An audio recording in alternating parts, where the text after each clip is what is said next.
Hey, friends, I'm Dan Foulds. Hey, and I'm Brandon Bain. This is Rubbin' and Grubbin'. Rubbin' is racing. Grubbin' is tasting. Hey, before we get started, we want to ask our friends and fans to keep the people in Mississippi, Alabama, and Florida in your thoughts and prayers as the slow-moving Hurricane Sally is bearing down on them. Reports of 20-plus inches of rain has made for a dangerous situation. Right now, 500,000 customers are without power. And you know, it's kind of been forgotten, but the people of Louisiana are still suffering from their storm 3 weeks ago. 60,000 customers are still without power from that storm. If you figure 3 people in a house, that's 180,000 souls without air conditioning in the middle of the summer. The devastating fires on the West Coast have led to a bunch of death and destruction, so please take a moment to reflect on their plight. The storms are stacking up in the Atlantic right now. We all need to stay vigilant and help each other. And for God's sakes, let's count our blessings and save our energy to support each other. Hey, listen, thanks for being here. We hope you like the video. We hope you subscribe to our channels. We hope you share the video. Follow us on Facebook at Rubbin' and Grubbin', YouTube channel, and Twitter and Instagram, it's @Rubbin_Grubbin. Also, we got to thank Coach's Corner, the center of the universe, for allowing us to be part of the Coach's Corner Sports Network, along with the awesome Coach Carl DeMasi and the athletic director and Cavalry Cavalier coach, A.D. Chad Griffin. Friends, if you listen to ESPN Savannah Hilton Head 104.3 and 1400 at 9 a.m. last Sunday, You did not hear Green White Checkers. You did not hear that. Unfortunately, PJ's feeling a little bit under the weather still from stuff he had going on. So hopefully this week we get back on. If you guys have not checked that out yet, definitely tune in Sunday mornings, 9 o'clock, 104.3 ESPN Radio. Great show. Great NASCAR morning show, man. It's fun. Big and I and fun. PJ have a good time. And I learn a lot. NASCAR news. There's going to be a name change for the Truck Series in 2021. Sort of. The Gander RV and Outdoors will revert back to its old name, the Camping World Truck Series. Hey, one of the winningest guys this year, Denny Hamlin, is rumored to be considered buying an ownership stake in the charter once owned by Germain Racing. Other bidders include boxer Floyd Money Mayweather. Hamlin would switch Germain's alliance from Chevrolet to Toyota if he buys the team. Also, he would need NASCAR approval to drive for one team while owning another. I mean, I don't see why is there a problem with that? If I had the money to buy one, what's the problem with me racing another? There's no problem with that. He's making money coming and going, right? And we're talking about Floyd Mayweather. I mean, he got plenty of money, and that's what it takes to actually bring something up. I don't think he quite understands the investment he's getting himself into. This is an investment. If you want to make money at this sport, you have to invest a very high amount of money. And he does have a very high amount of money, as we all know. One of, $3 billion athletes ever in this world. Yeah. Pretty sure.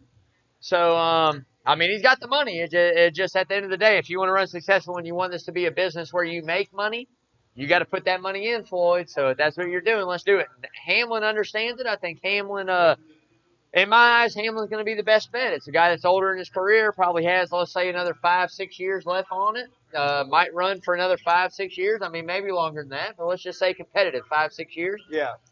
Got a good amount of money. You know what I mean? Hey, put him in there. It's a racer. He knows what he's doing. Maybe he doesn't quite know the business aspect of it, but I'm sure with JGR and the alliance they've had for years, he's going to line them up with the right people to do the right thing. So you can see a small team go to a big team, or you can see a small team stay a small team.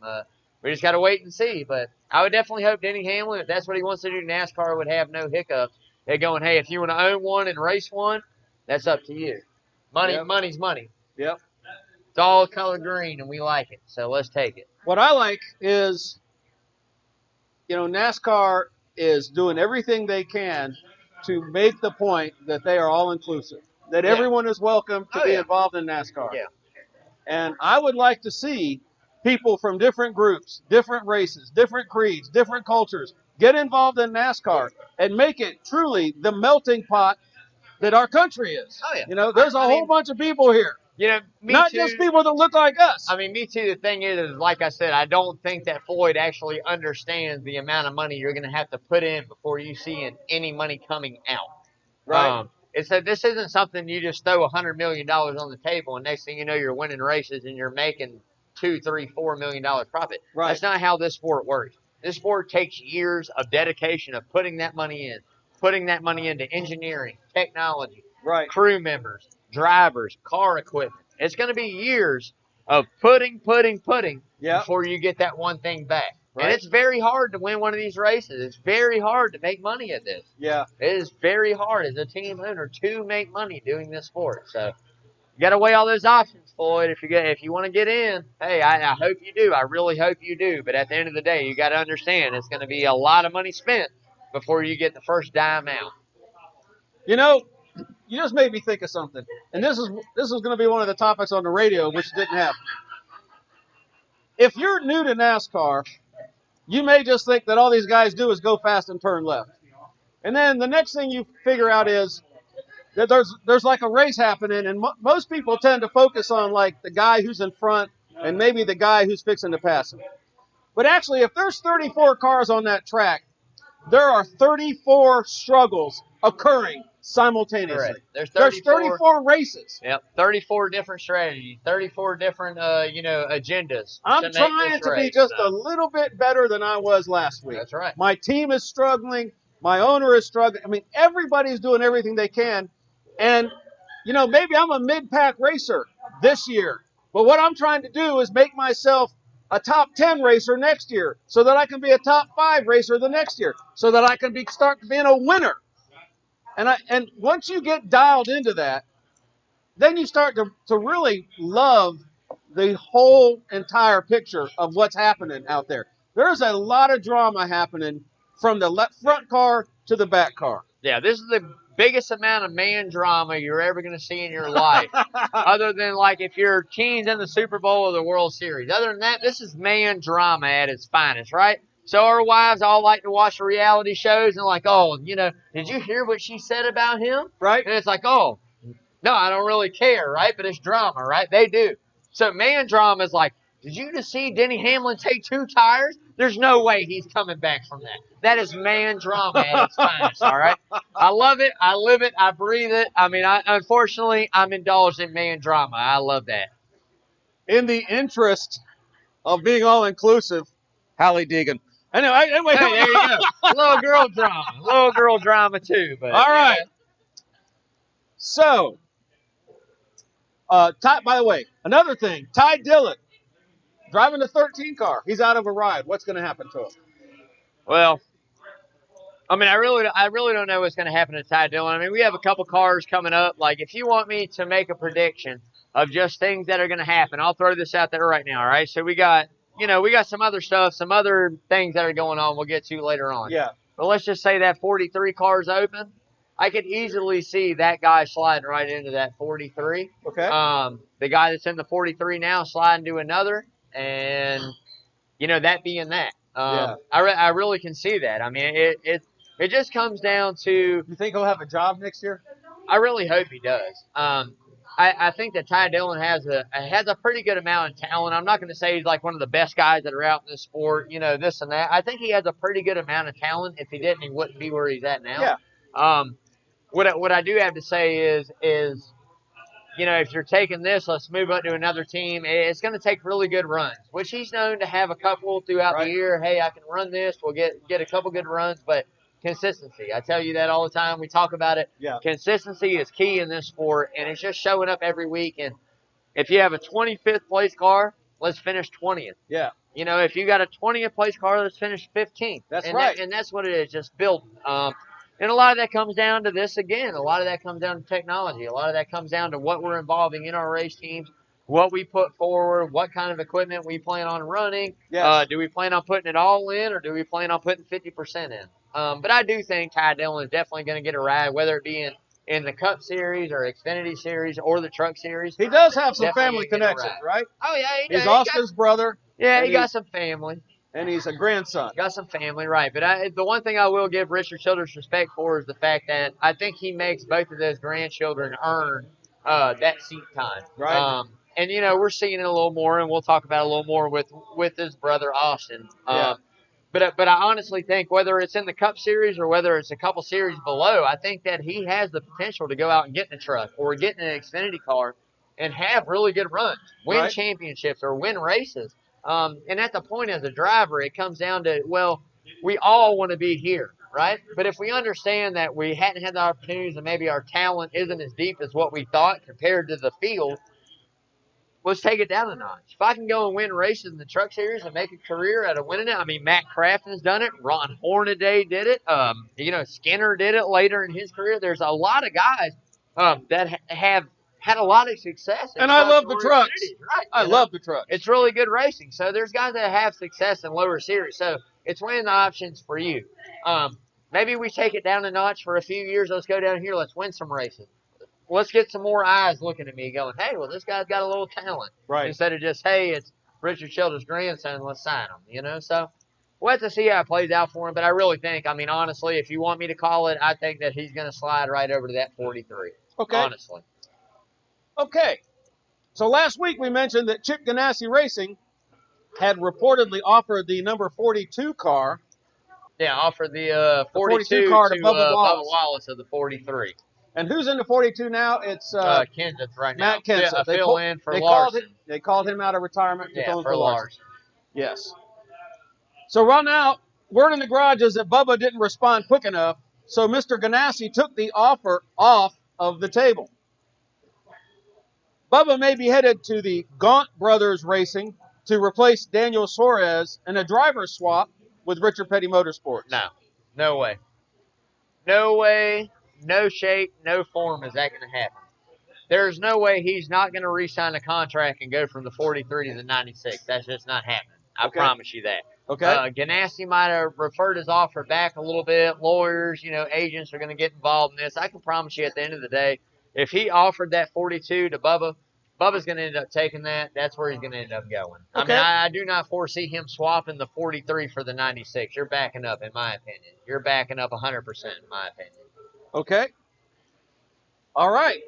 And by the way, Hallie Deegan and Austin Cindric are also being talked about. You don't think so?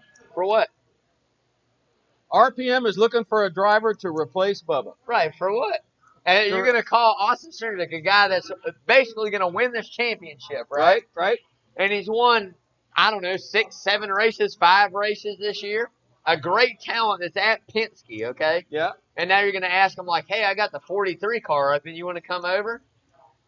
Ain't going to happen. No, dude. I would rather stay in Xfinity another year and win another championship before I ever went to the 43. What about there again? It doesn't matter how much talent you have sometimes. I say this all the time. Right. You can be the most talented guy in the sport. If you do not have the equipment, you got to have the car. You are not going to win a race. You got to have the car. Now, he might have the talent. You get in the 43, do you think you got the equipment? I personally don't. I hate to say it. I hate to say it about a legend of the sport, but you do not have the equipment. I don't care how good you can run that car. You're not going to win in that car unless it is a halfway, I'm out front, rain delayed, woo-hoo, hey, I won. So you're not going out and racing. Seems to be a consensus of all the YouTubers that I look at. They all say it's a mid-pack car. Right. It's a man. I label it as a C car. A, B, and C. Okay. That's a C car. All right. That's the highest C car you have. Okay. And Bubba Wallace has given that car quite a few good runs this year. Right. Whether he got the finish or not, he's run that car really well. So the talent is evident in him to be able to take that piece of equipment and run inside the top 10, 15. So Austin Cindric there's no way you're going to give up a deal to sit and take a seat in a couple years or a ride open. You're not going to pass that up to come just because you're ready to get your feet wet in the sport and drive the 43 car. That's not happening. In my opinion. I just want to point out. Each is his own. It's not my money. It's not my life. I just want to point out that last week, Big's batteries were not fully charged. He was having a little pain in his gut. Yeah. And he's fully charged tonight. They're prime time tonight. I got backups. I got backups on store tonight, man. We're good to go. Speaking of Richard Petty Motorsports, our mailbag question this week is from Just Kaylee. Yeah. That would be your dad's handle, right? That is it. His dad, who is in the house tonight.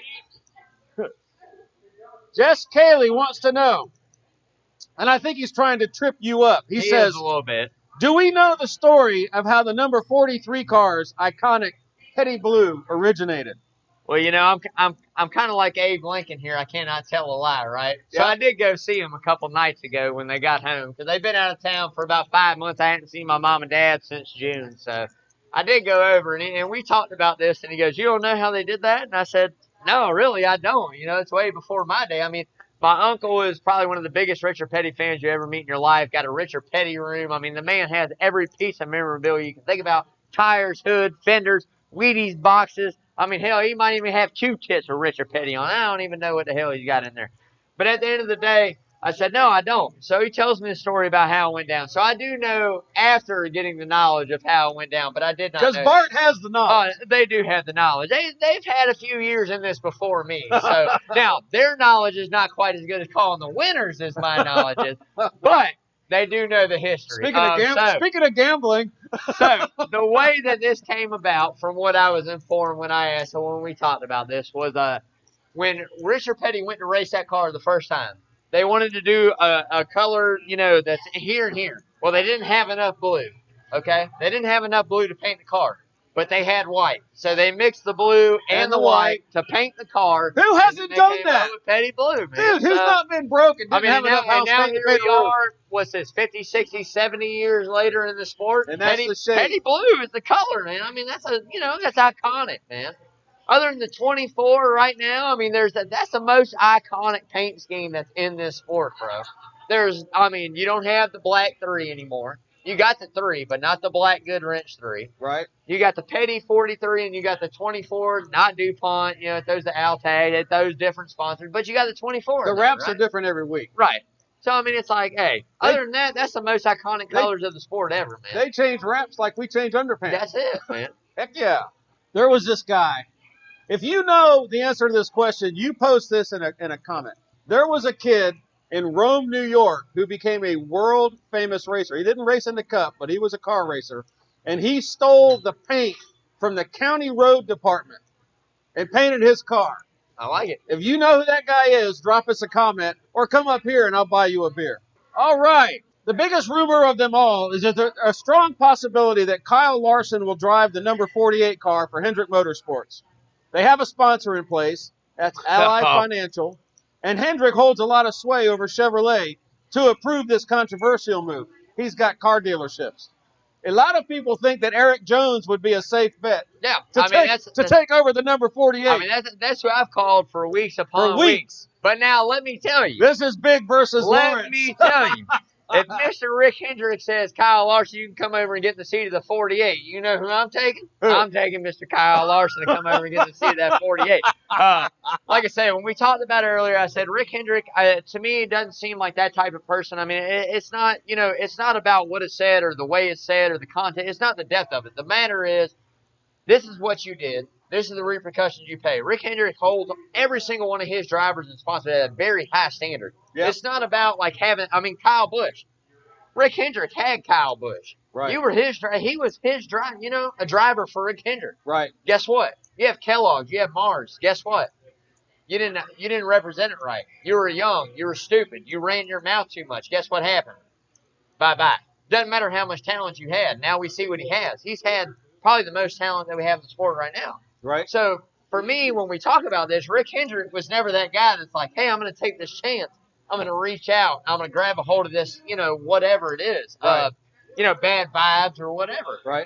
But now I'll tell you, I said Eric Jones for months upon months upon months. I thought it was a good fit at the 48. I said the kid's got experience. He's won a few races. He's drove Toyota. Yep. First time somebody's coming over to the Hendrick camp from another manufacturer to like, hey, we got info.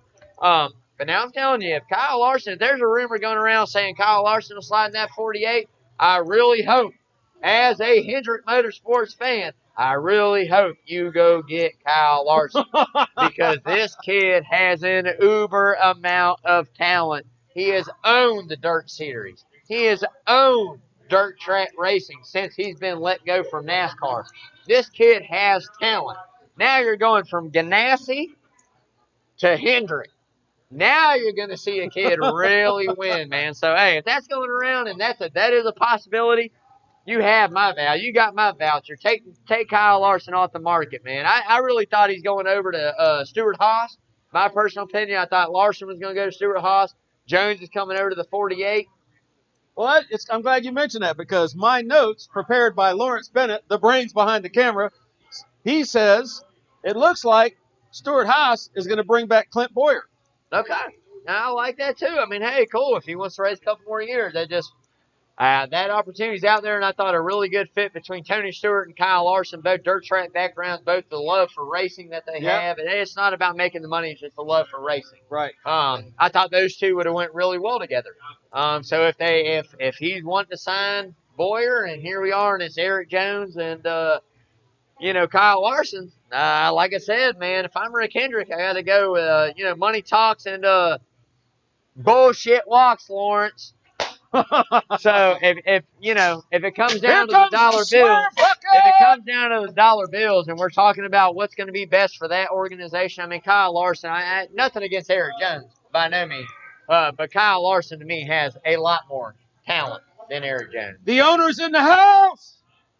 The boss is in the house. All right. Now, people often ask me, who's your favorite driver? And I actually don't have one. I'm a really old guy. I was in the military a long time. I'm used to working with a bunch of soldiers, and I never had a favorite soldier. I love them all. I love all the drivers. I think they're all spectacular. I want them all to do well. I like to watch them struggle. I like to watch them learn. I like to watch them grow. I like to watch them get better. And since I read the story about Martin Truex Jr. having his girl get sick and buckling his ass down and winning the freaking championship that year, I've kind of had a soft spot in my heart for Mr. MTJ. He is number one in the power rankings. Looks like his steady finishes all season are paying off. Which leads us to the cut line bubble for the playoffs. Before we go anywhere right there, number one in the power rankings. Let's talk about this for a minute. Number one in the power rankings.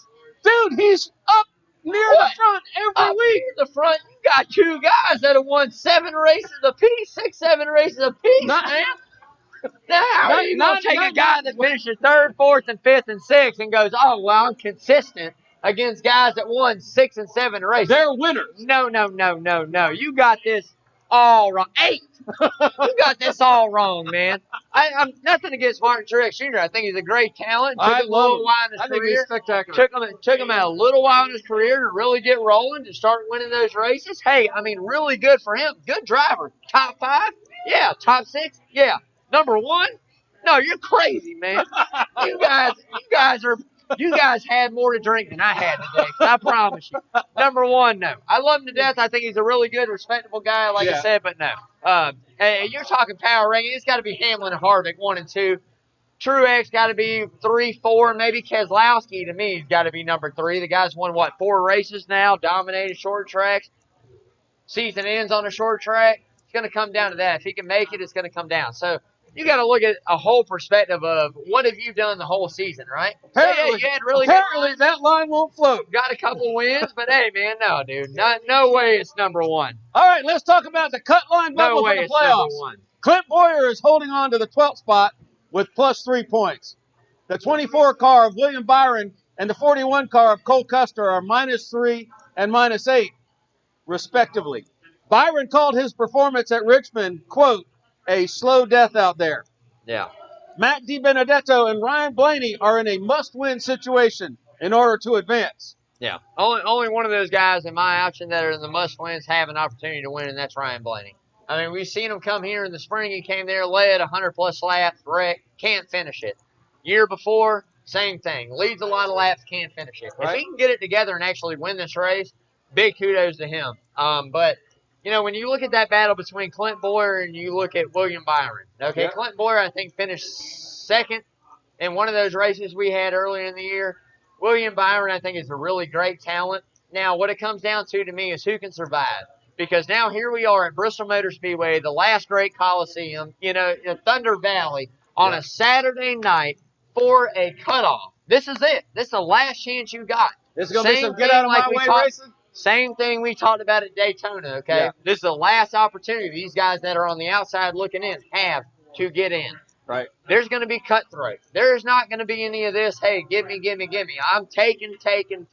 Right. And if you're not going to give it to me, I'm going to take it still. Right. So, I mean, we'll get to that, but it's going to be a very tight battle between that 24 and 14, if you ask me. It's just either pit road or who stays out of trouble longest, man. All right, let's break down that second race of this playoff round at Richmond Raceway. Big, where were the fireworks? There were no fireworks. And I picked second. I had Hamlin to win it. I thought there were going to be all kinds of fireworks. I said, my man's coming back. He's coming to get it, this, that. No, I watched the whole race just going. So, I mean, that's Richmond, though.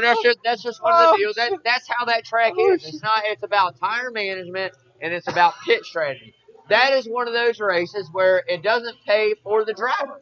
Right. The driver is not in control. You know who's in control? The crew chief. That's strategy. Who's in control. When are we going to stop? When are we taking these tires? When are we doing? What are we going to make 2? Are we going to make 3? Are we going to make 1? That is a pit. That is a crew chief pit team race. Yes. That is not a driver race. I can go out here and run it as long as I can, save tires. But the track position and how we're going to get out front to win this race is pit crew, crew chief. And don't make mistakes. And don't make mistakes. You saw what happened. Yeah. Mistakes will kill you, right? It killed my guy. Killed my pocket, too. Justin Allgaier swept both Xfinity races, which leads us now to the good, the bad, and the ugly Richmond Raceway edition. The good. For the first time in his career, the number 3 car of Austin Dillon, 4th place finish at Richmond. He had raced well in the playoffs with back-to-back top 5 finishes. Looks like Silver Spoon is setting himself up nicely to make a run deep into the playoffs. Well, that's well, he's definitely going to clear the first round. This is only the first round. Let's get that very well established, okay?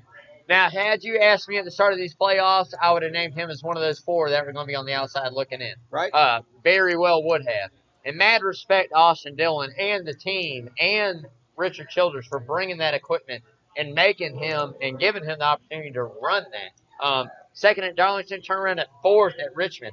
And he had one of the best long-run cars of the night at Richmond.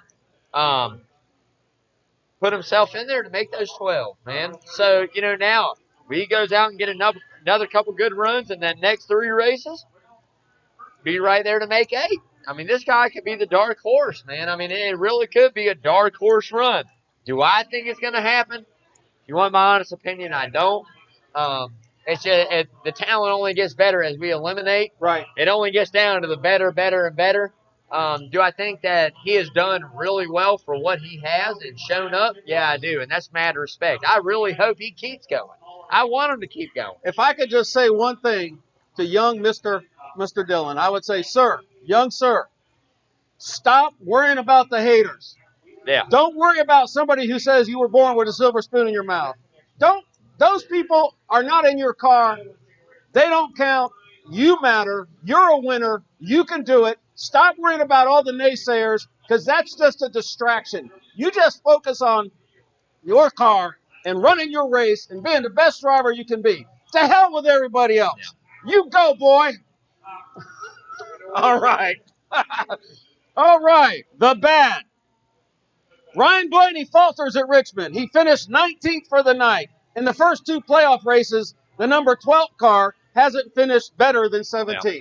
Put him in a really bad position, man. I mean, you really have to look at it. Keselowski, Logano, and then Blaney.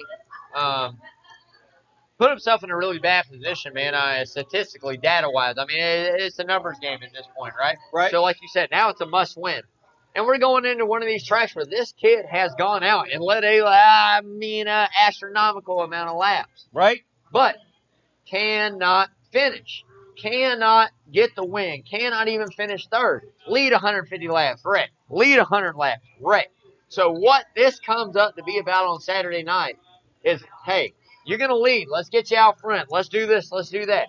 Take that car, and whether you're going to make it or not, we have to be there to have an opportunity to win. Let's make sure we're there. Let's not run this out and lead 150 laps and wreck. Let's lead 150 laps, drop back to 6, bide our time, put ourselves in a position, whether it's pit strategy, good car, get back up front and have a chance to win. If you're in the garage, you have no chance. And he's got to have a win to advance. Right. There you go. So that's a word of advice. Come out. I'm not a driver, but word of advice. Maintain, bro. Maintain. The ugly Goodyear tires. If you had to blame someone for the lack of cautions at Richmond, because there were no cautions other than the competition caution and the stage caution, Goodyear would have to be the top of your list. The tire compound they brought to the track failed to lay down any rubber. So they had no practice or qualifying, but they did have a truck race and 2 Xfinity races this weekend, as well as 400 laps with Cup cars. This is the same tire Goodyear plans on bringing to Phoenix for the championship race. Yeah. It's not a bad thing to me. I'm not going to sit here and talk bad about Goodyear. At the end of the day, whether that track took that rubber or not, if it did, great. And if it didn't, it didn't. Guess what? At the end of the day, we still got to go out and race. Right. Richmond is one of those tracks. The only time you're going to see some drama or you're going to see this and that is late in the race here and there, somebody moving somebody out of the way. We saw it with Kyle Busch, Dale Jr. numerous times. You know, a couple other names that are out there. It's not Goodyear's fault, man. They do the best that they can, and the researchers and guys that they have to say, hey, this is the best tire we can bring. I want it to hold up. I want it to wear.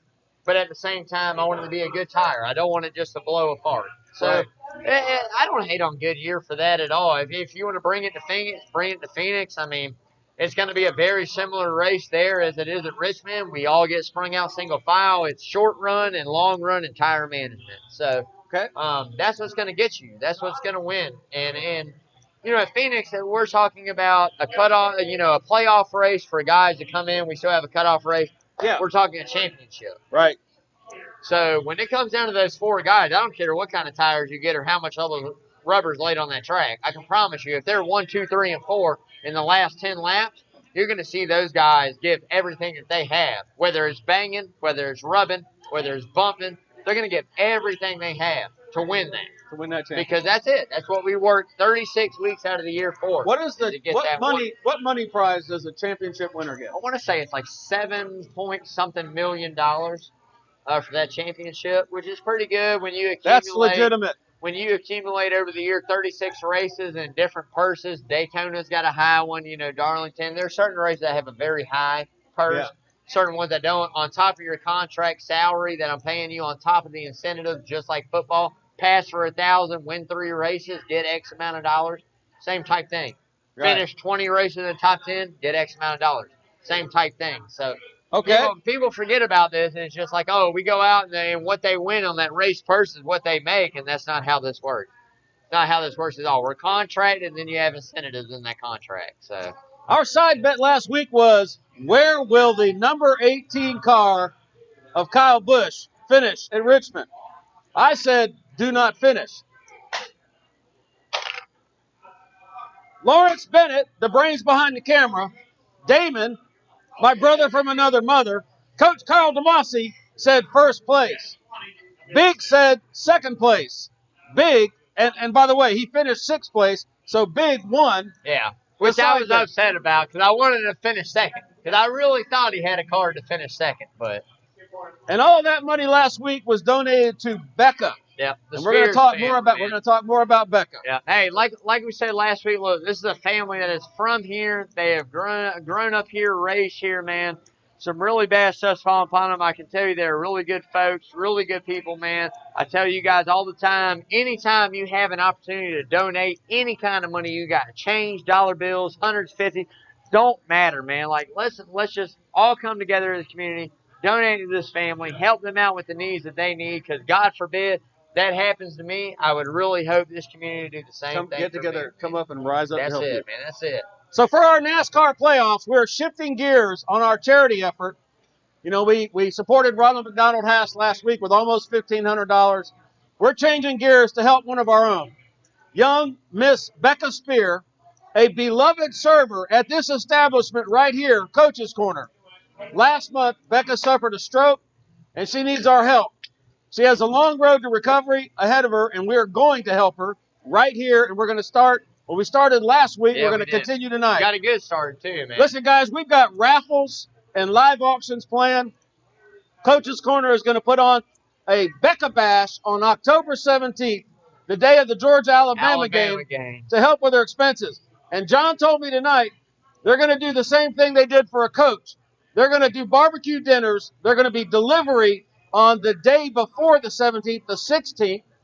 So you can call and get your business lunch delivered to your establishment. So that's the day before. That's on the 16th. And then on the 17th, we're going to have the game here. You can come and pick up a barbecue dinner to go, or you can come here and sit and enjoy it at the center of the universe. Let me tell you, if you do not know Larry Spear himself, let me tell you, this is one of the biggest Alabama fans you will ever meet in your life. I went back and forth for years with this man in a bar talking trash between Georgia and Alabama. Very respectable Alabama fan. Yeah. Very respectable. So this is a big turnout for their family, man. I mean, these are the roots that they live. We all love that UGA, man. I mean, you guys got to come out and support for this, man. Show up and grows, man. Friends, family, grandmama, great-grandmama, bring them all out here, man. Let's do this. So they got bracelets. You say Becca Strong. They're selling those for $5 each. Come by and get a bracelet. Becca is the recipient of our checkered flag for charity. So here's how that works. Whatever car number wins, we convert that to dollar bills. So since bad Brad Keselowski won at Richmond in the number 2 car, $2 goes into the bucket. But that's not good enough for us. We're going to throw in some beer money and make it $20. So far, we've raised $152 for a care. And I think it's time for a challenge. Coach's Corner, can you hear me? It's time for a challenge in the house right now. I challenge our Coach's Corner studio audience to come up here and put some love in the bucket for Becca Spear. Come on up. And listen, if you're watching this, drop by and donate your favorite driver's number. If you like the number 18 car of Kyle Busch, drop in and donate $18 in person. Help us help one of our own. If you can't donate in person, Becca's family has started a GoFundMe account. Just follow the link which will show up and donate. Remember, GoFundMe is a great deal, but GoFundMe has fees. We have no administrative fees. We have no overhead. Every single dollar, dime, penny that goes in that bucket is going to that family.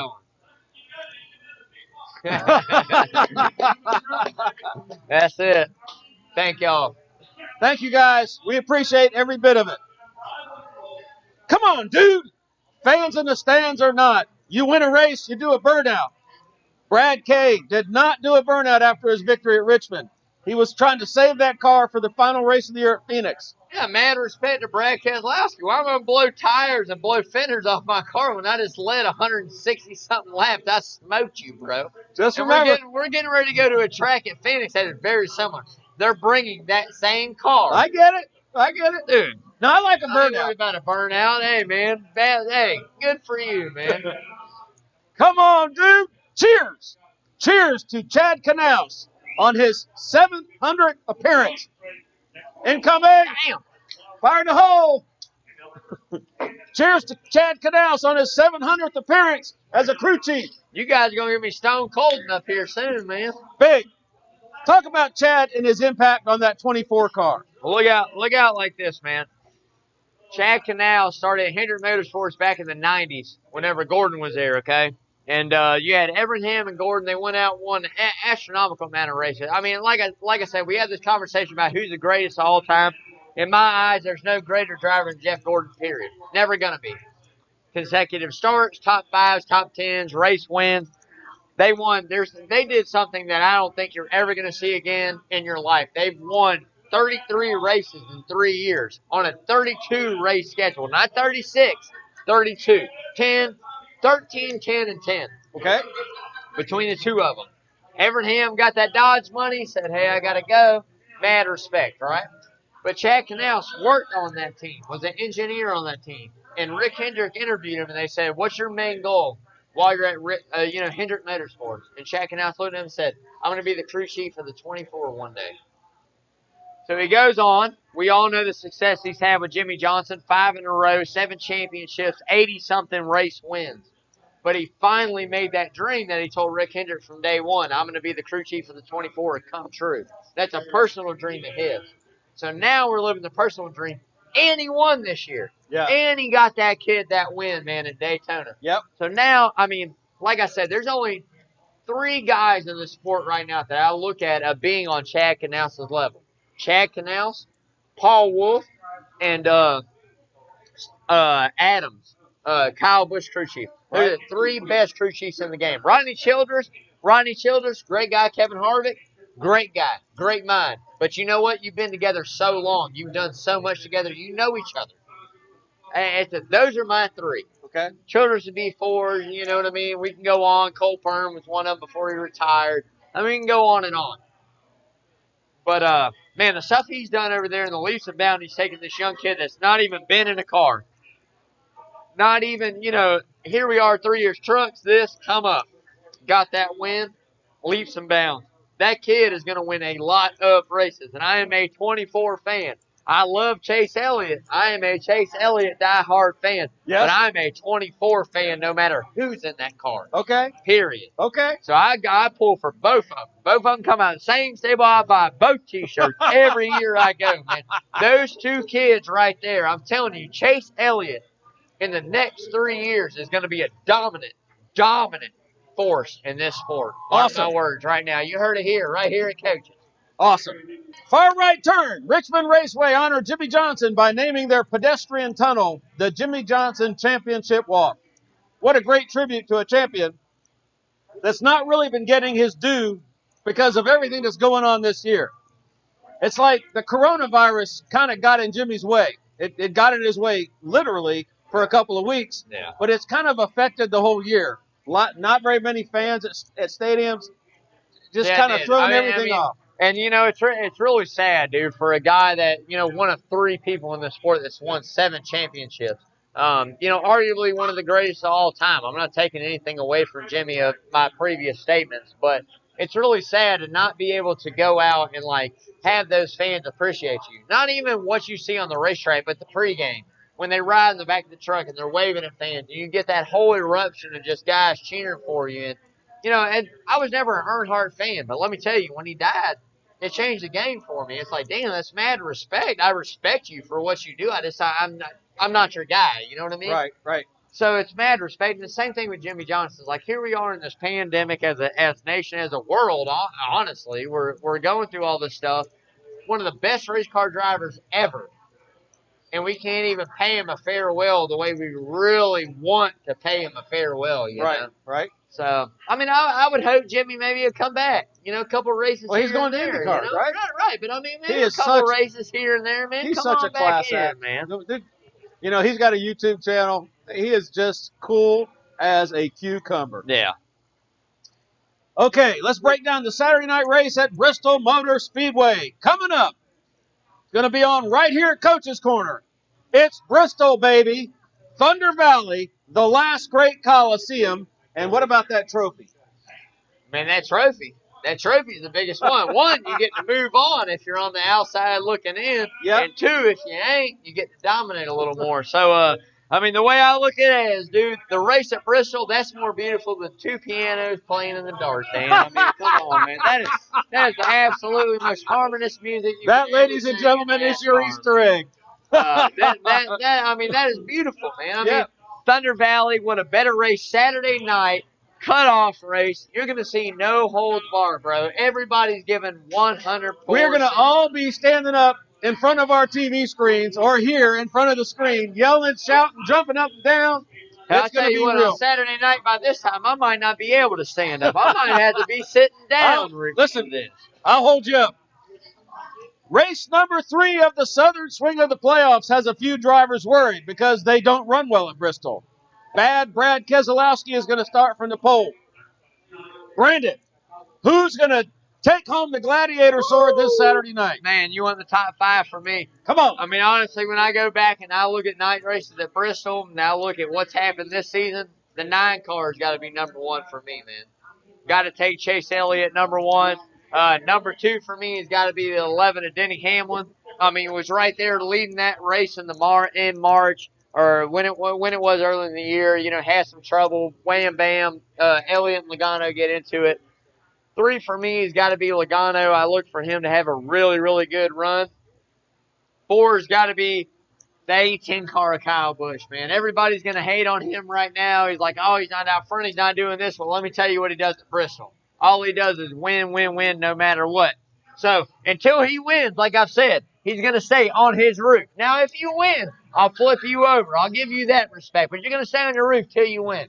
And I think this is one of his best shots at going out and getting that win. Okay. That guy's dominated for so many years. Number 5 for me is a throw up between all 3 Penske cars, or 2 Penske cars. Let's go the 2 and the 12. The 2, the 12, and the 22? I really don't know. You know, I mean, something that ends with a 2? Up, right? 2 can show up, right? Okay. I mean, dark horse for me, if you look at it statistically and who really needs to get in this thing and really win this thing, I mean, it's got to be the 12 or the 20. All right, so I look at it, if Ryan Blaney's on the outside of my top 5, I got to take him as the dark horse. He's led so many laps. He's been so good, but he hadn't been able to finish. If he can put it together and get that finish, it's going to be a really good race. Now, Eric Jones is another guy. Runs really well there. I'm looking for a ride next year. Hey, if he can come out and sneak one right here and get that win, right, solidifies the ride, wherever it may be, whether it's the 42, 43, 48, wherever it may be, that might be what pace is taking in to getting that ride for next year, man. So, those are 3. I can't really go out on the dark horse and go one or the other, but 9, 11, 4, 18, and a car that ends in 2. I love it, man. Ladies and gentlemen, if you hear a little noise in the background, it's because we're coming to you from Coach's Corner. This is a real live going concern. We got a crowd in here tonight. They are having a spectacular time. The only thing that would make our night better is if you were here with us. That's it. Come on to Coach's. Time for the side bet for Bristol. What lap will the first caution flag for a wreck come out? You want me to pick first? You won. You got to pick first. First wreck. Not competition. First wreck. First caution flag for a wreck. 31. Big says 31. Damon says 24. Coach, what you got? Yeah, Bristol. I said, what did I say, 30? What did I say, 31? You said 31. 31. You got 31 and 24. Early in the game. The AD, Coach Chad Griffin, who is the coach. That's it, man. At the Cavaliers, he says 15. LB. Early. LB says 2. Damn, even earlier. AD says 15. LB says 2. That's what you said about Daytona. They were going to crash into the first turn. That's right. Let me go with 7. Lap 7. I'm going to take 7. Man, you're not giving him much credit out here. Unlucky number 7. Giving him 30 laps. I mean, so it's $5 a bet, and all that money is going for Becca. Going to the Spear If family. you come here and watch the race on Saturday, tell your server that fat guy in the blue shirt, Mr. Dan, said that your first beer was on me. Tell your server that, and she'll bring you a beer on me. Listen, fans, thanks for watching and being part of our show. Please hit like.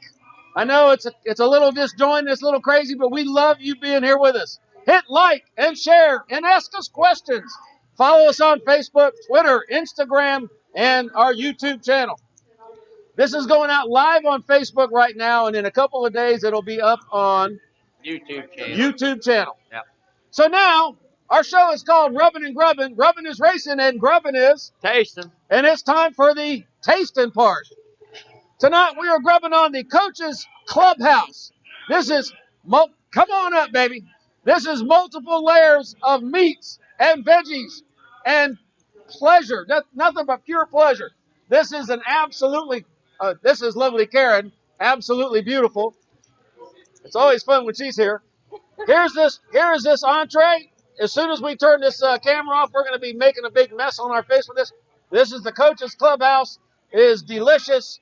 Man, I'm telling you what, there is no bad food at Coach's Corner, and some things are better than the others, and you'll like that. Yeah, Those, by the way, that's one of my go-to on the lunch ticket, man. You come in here to get lunch, grab a little club sandwich, man. It is a very good club sandwich, very tasty, very filling, man. That is a jam right there. in addition to that, those house chips right there are made and fried right here. Yep. Those are fresh and hot. And when we first got here tonight, one of the ladies with us said, I just want something to snack on. Well, they have an item on the menu. It's house chips with queso. And I'm going to tell you what, there is nothing that makes beer taste better than one of them salty chips with some queso on. House chips and queso or fries and queso for Coach's Corner is the jam as far as it goes on a little snack, man. That is the best bet you can possibly have. Last lap recap of the show. Next Wednesday, we'll break down all of the action from Bristol on Saturday night, and then we'll look ahead to the race in Las Vegas the following week. We want to once again thank our ESPN Savannah Hilton Head 104.3 and 1400 AM radio audience for tuning in to Facebook Live. And be sure to tune in to Green, White, Checkered this Sunday morning at 9 a.m. Yeah, hopefully coming up this Sunday, got to touch base with PJ. Hopefully he's feeling better, man. By the grace of God. By the grace of God. We'll get this thing back on the road, man. Missed a few weeks in between. We can't prevent that. We can't help that. I hope everybody that listens to it every Sunday is really understanding about that. But, hey, man, if it's up to us, we're ready to do it. We're ready to go. So just bear with us. Let's take it in stride, and you guys tune in. Sunday morning, 9 o'clock, Green White Checker, 104.3 ESPN Radio. Great show, man. Come on. Great show. We look a lot better on the radio. Yeah, damn right. Damn right we do. Hey, it's also time to thank the other show on the Coach's Corner Sports Network, the Coach Carl DeMasi Sports Report with Coach Carl DeMasi and the AD Chad Griffin, broadcasted live here every Saturday morning at 9 a.m. live on Facebook. Tune in. Coach DeMasi and Coach Griffin are about to come on live right here on the Coach's Sports Network on Facebook for their Wednesday night sports update right after we get done. And let me tell you about these two guys over here, man. These two guys right here are down for the cause, man. Anything that we have going on, whether it was Ronald McDonald House, whether it was the Spear family, these two guys over here are two donators that just love to have a good time with sports, and they know their stuff about these local sports, man. So stay tuned. Watch their show, subscribe, like it, follow it every week, man, because let me tell you, these are two of the best supporters we have for Rubbin' and Grubbin', period. I'll tell you who raises up kids. Moms and dads and coaches. That's it. Coaches have such and I had coaches as a child. Coaches have such an unbelievable impact on us as we go through our lives. And we got two of the best ones here with us tonight. Man, what a pleasure. I got the 63rd lap. 63rd lap. Coach is in for the 63rd lap. He comes in with 63, man. He took the high, man. Coach K. Coach, you're killing me, man. You're killing me over here. All right. Guys, we're going to close out with a little bit of NASCAR history because I'm an old guy. I am history on the hoof. My helicopters are now static displays. And I love history. And I love NASCAR. And when you put NASCAR and history together, it just gets no better than that. So I want to take you back now to the year 1963. The month is February. So I am not yet 6 years old. I'm 5 at this point, February 1963. And I'm in a little town called Dillon, Florida. And about 15 miles away from my front door, there's a racetrack, relatively new, called Daytona, home of the Daytona 500. And everybody in the racing world knows about Daytona. So there's this young man named Dwayne Lund who decides he's kind of struggling in life a little bit. He decides he's going to go down to Daytona and he's going to see if he can't work his way into something. He shows up at Daytona with 17 cents in his pocket. 17 cents. And he figures he's going to walk up and down pit road and he's going to get himself a job. So when he first gets there, it's about 10 days before the race. Well, as it turns out, there is the guy that won the race 2 years prior, a guy named Marvin Ponch, who is testing out a Maserati with a monster American motor in it. And he is going to go around this track and see if he can't set some records. So while Mr. Ponch is out there screaming around this Daytona track, his car decides to get aerodynamic, and it takes up and flips over and comes down, crushes the entire roof system, and catches fire. And so what happens is a bunch of people standing by start running to the scene of the crash, the flames, including this fellow, Dwayne Lund. Now, Mr. Lund's nickname was Tiny because he was 6'5" and 270 pounds. So, of course, they called him Tiny. So these guys all run up to this upside-down burning car, and at the instant they get there, the fuel system, it pops up and, explodes up into flames, blows them all down. And what does this kid, Tiny, do? He jumps up with adrenaline on board, and he runs over, and he bodily picks up this freaking car and puts his hand in there and pulls this dude, Marvin Ponch, out of that car. Burnt, but alive.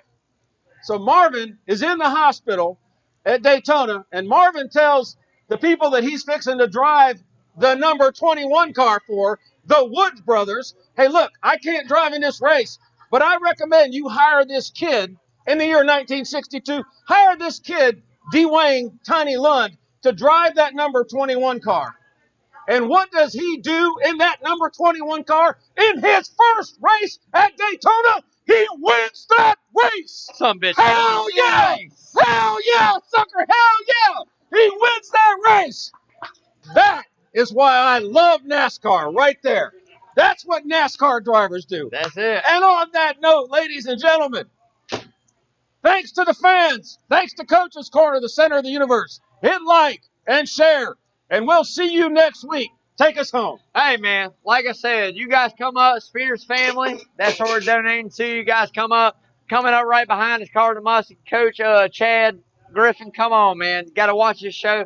Do your thing. Stay tuned. Until next week, you guys stay safe, mask up, and guess what? Wash your hands, man. Hey, you having fun?